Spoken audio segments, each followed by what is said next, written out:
না একবার দেখো না আমায় ওরে মরণ পরে তরে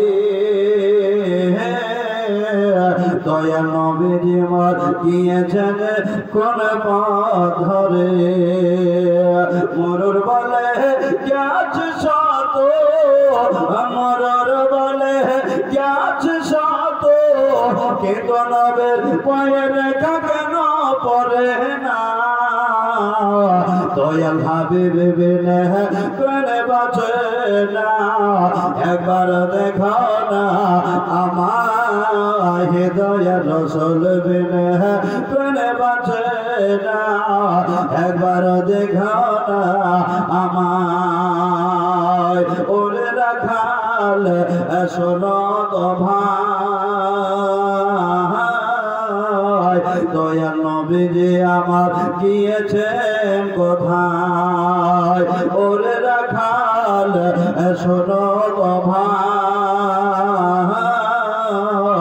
দয়াল নবীজি আমার গিয়েছেন কোথায় রাখাল বলে বুঝি না নবী রাখাল বলে বুঝি না নবে তোমরা করে নবে কাহা দয়াল হাবিব বিনে প্রাণ বাঁচে না একবার দেখো না আমায় দয়াল রাসূল বিনে প্রাণ বাঁচে না একবার দেখো না আমায় তবে একটি লোক ওই গাছের তলে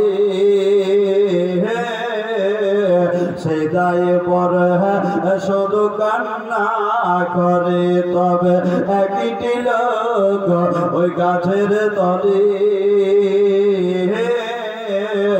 সেই দায়ে পরে শুধু কান্না করি রোজে হাসরে মহাবিপদে রোজে হাসরে মহাবিপদে আমার মত কেমনি হবে খোদা পার দয়াল হাবিব বিনে প্রাণ বাঁচে না একবার দেখো না আমায় দয়াল রাসূল বিনে প্রাণ বাঁচে না একবার দেখো না আমায় আমার বিশ্ব নবী রহমতের নবী সারা জগতের বাদশা নবী ফাতেমাকে বিদায় করলেন শর্টকাটে বলছে বাবা এগুলো বিস্তারিত বলতে গেলে 3 নাইট 5 নাইট 60 নাইটের প্রয়োজন হয় তবে আপনাদের কাছে মুষ্টিময় সময় নিয়ে এসেছি আধা ঘন্টার সময়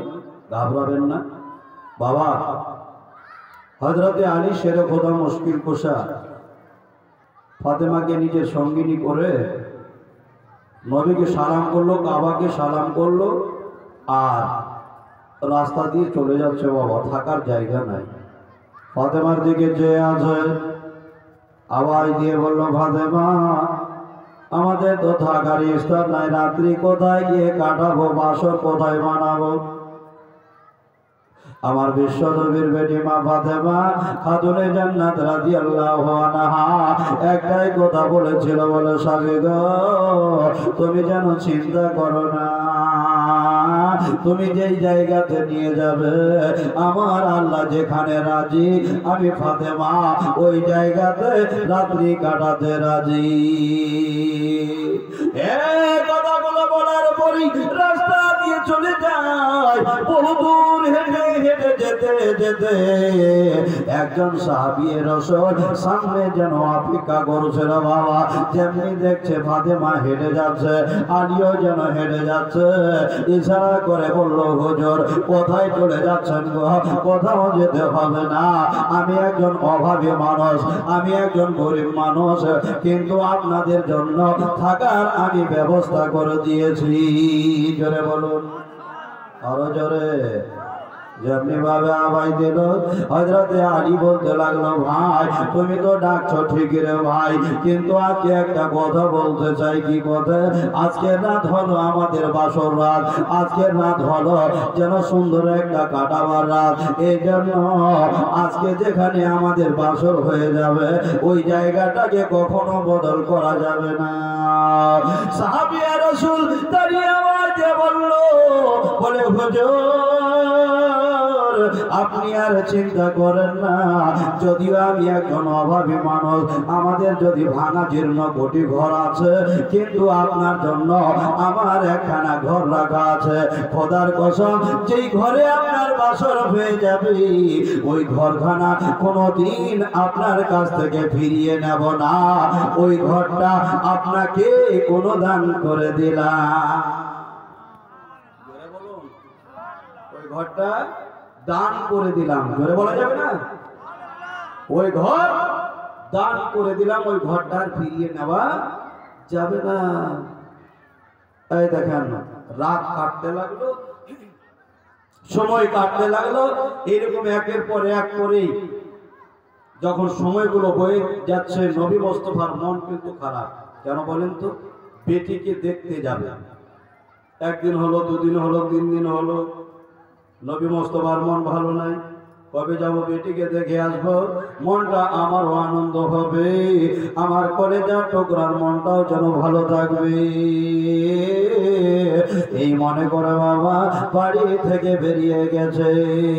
যেতে যেতে যেতে যেতে এবার যেন ফাতেমার দরজার সামনে দাঁড়িয়ে গেছে। ফাতেমা, ও বেটি ফাতেমা, একবার যেন দরজা খুলে দে রে মা।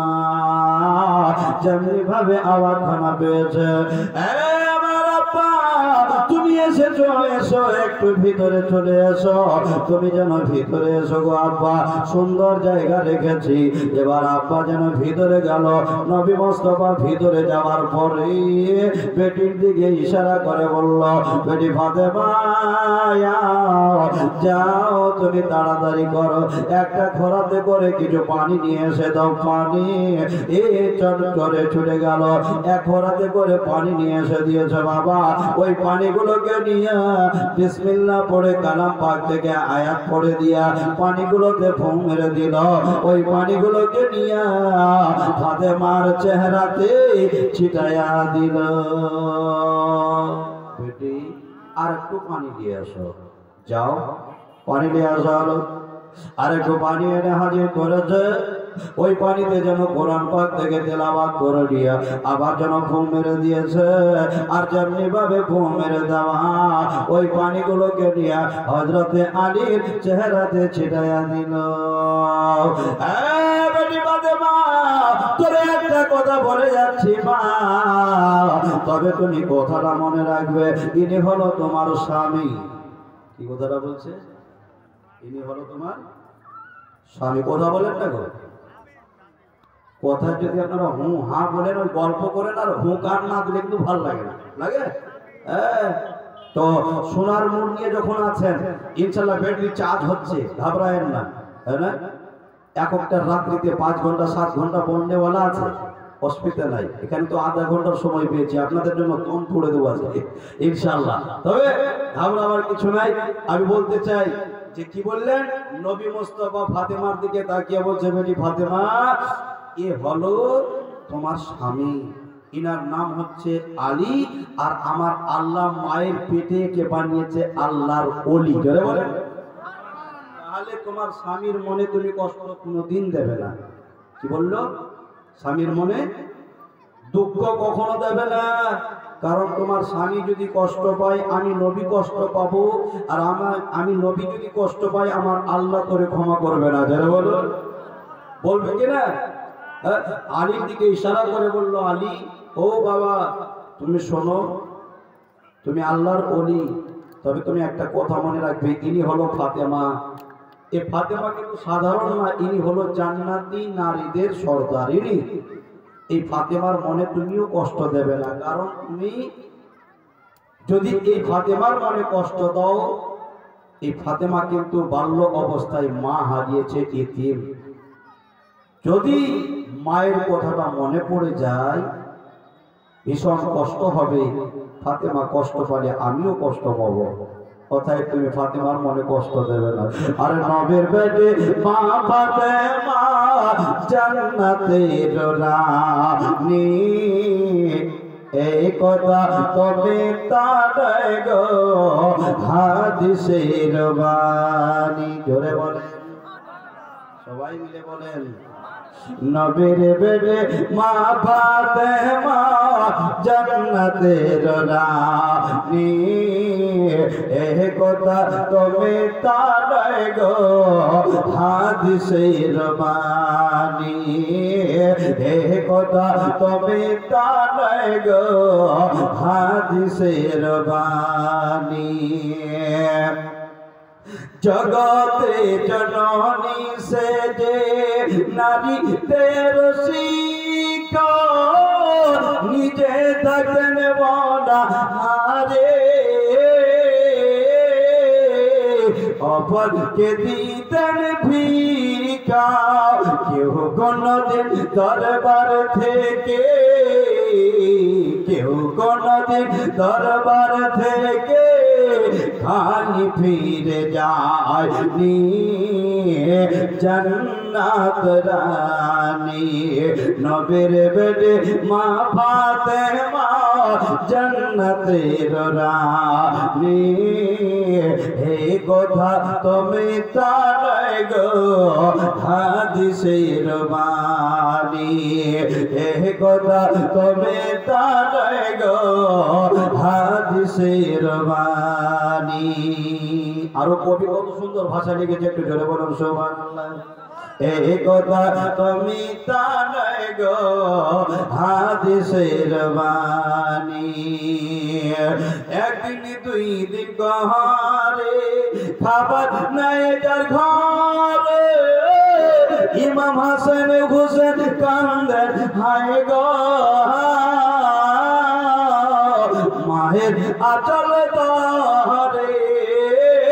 ইমাম হাসান হুসেন কান্দেন হায় গো, মায়ের গলা ধরে। এই কোরআন পড়ে ঘুমাইয়া দেয়, কোরআন পড়ে ঘুমাইয়া দেয়, শোনাই মধুর বাণী জান্নাত রানী। এই কথা তুমি তার গো হাদিসের বাণী। একদিন দুই দিন গহরে খাবার নাই যার ঘরে, ইমাম হাসান হুসেন কান্দেন হায় গো, মায়ের আচল ধরে। ইমাম হাসান হুসেন কান্দেন হায় গো, মায়ের গলা ধরে। কোরআন পড়ে ঘুমাইয়া দেয়, কোরআন পড়ে ঘুমাইয়া দেয়, শোনাই মধুর বাণী জান্নাত রানী। এই কথা তুমি তার গো হাদিসের বাণী। বাবা হযরত আলী শের গোলা মুশকিল কুশা হায়দার কারর রাদিয়াল্লাহু তাআলা আনহু দুইজন মিলে ঘর সংসার চলছে। বাবা বেশ কিছুদিন কেটে গেল, একের পর এক করে সময়গুলো কেটে যাচ্ছে। আমার বিশ্ব নবী রহমতের নবী, সারা জগতের বাদশা নবী, বেটিকে দেখার পরে যেন ফিরে গেল। বাবা এইদিকে আমার আল্লাহর হুকুম হয়ে গেছে, এক এক করে সন্তানগুলো দুনিয়ার বুকে আসতে লাগলো। নবী মুস্তাফার মায়া আর মোহাম্মদ যেন বেড়ে গেল। তো অটোমেটিক এটা কি পারবে না বাবা? যখন নাতি হয়, পোতা হয়, তো খুশি তো একটা হবে। নবী মুস্তাফা খবর পেলেন, যেমনি খবর পেয়েছে দেখার জন্য ছুটে এসছে। আবার চলে গেল, চুম্বন দিল, আদর করলো, বাচ্চার নাম রাখা হলো, আকিকা করা হলো, ওই বাচ্চাকে রেখে দিয়ে আবার যেন ফিরে গেল। একদিন গেল, দুদিন গেল, শর্টকাটে বলছে বাবা এক সময় যেন একদিন নয় 2 দিন নয় করে বেশ কিছুদিন হয়ে গেল। নামাজেরা যেন নানা নানা বলে ডাকে, মামা বলে ডাকে, আব্বা আব্বা বলে যেন ডাকছে। সময়গুলো বেড়ে যাচ্ছে, বাচ্চারা যেন বড় হচ্ছে। বাবা পবিত্র রোজার সময় চলে আসলো, কিন্তু বাবারে ফাতেমা বলছে আমার বাড়িতে খাবার নাই, আমার মতো অভাবী কেহ নাই, কিন্তু আমার আল্লাহ বলছে বান্দি রে তোমার তো জিন্দেগিতে কিছুর অভাব নাই, তুমি শুধু একবার জবানটাকে হিলিয়ে বলে দাও তুমি যাহা কিছু চাইবে আমি আল্লাহ তোমার যেন দিতে রাজি আছি। ফাতেমা তুমি যদি নিজের জবানটাকে হিলিয়ে বলে দাও, এই পাহাড়টাকে তুমি সোনা বানিয়ে দাও, আমি রব্বুল আলামিন আর দেরি করতে পারবো না, ওই পাহাড়টাকে তোমার সোনা বানিয়ে দাও। কিন্তু ফাতেমা চাই না, চাই না, অপরের জন্য দোয়া চাই, নিজের জন্য চাচ্ছে না, বাড়িতে অভাব যায় না। ফাতেমা এতই কষ্ট, এত দুঃখ, এত জ্বালা, কিন্তু কোনো কথা বলতে পারে না। বাচ্চা দুটোকে বিছানায় শুয়ে দিয়েছে বাবা, বাচ্চা দুটো যেন হিলাধুলা করছে রোজার অবস্থায়, পানি পান করে রোজা রাখে, সন্ধ্যাবেলা হলে আবার যেন পানি দিয়ে যেন রোজা ইফতারি হয়। এখন তো আমাদের বাড়িতে কোনো অভাব নাই, বাবা খাবার অভাব নাই, কাপড় পরার অভাব নাই, কিন্তু আমরা নামাজের দিকে ধ্যান করতে পারি না। রোজার মাস আসতে গেলে মানুষের যেন হাঁপানি হয়, হয় না? সামনে আসছে রোজা, রোজার মাসে হবে গ্যাস, এখন ভালো ভাজা পোড়া যতই চলো, হ্যাঁ অসুবিধা নেই, ভাজা পোড়া যা কিছু পাই সবই খাই, এতে অসুবিধা নেই। কিন্তু বাবা আমাদের অসুবিধাটা কোথায়? রোজার মাস আসতে গেলে বিপদ হয়ে যায়, ঠিক না? জি হ্যাঁ।